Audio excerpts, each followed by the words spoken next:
তো বন্ধুরা এই যে দেখুন ভুট্টা ক্ষেত, তো ভুট্টা ক্ষেতে প্রচুর পোকা লেগেছে। এই যে দেখছেন যে পাতাগুলো কেমনভাবে পোকাতে খেয়ে নিচ্ছে।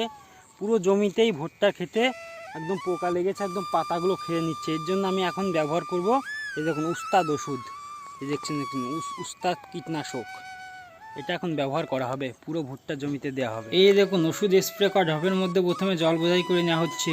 এখন এই যে উস্তাদ ওষুধটা ব্যবহার করব আপনার 25 থেকে 30 ml, 15 থেকে 16 লিটার জলের মধ্যে 25 থেকে 30 ml ব্যবহার করা হবে। এই যে দেখুন ml মেপে নিলাম, তারপরে এই যে দেখুন জলের মধ্যে ঢেলে দিলাম।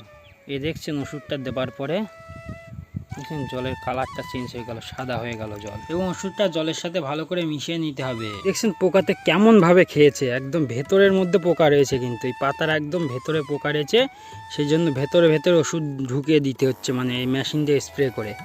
ফলে পোকাগুলো মরলে ভুট্টা গাছগুলো ভালো হবে, নাই তো পুরো জমি থেকে ভুট্টা গাছের পাতা ভুট্টা গাছ খেয়ে একদম শেষ করে ফেলবে। ভুট্টার পুরো জমিতে এই উস্তাদ ওষুধ স্প্রে করা হয়ে গেল, তো এর ফলে মানে গাছগুলো ভালো হয়ে উঠবে, মানে পোকাতে আর খেতে পারবে না ভুট্টা গাছগুলো।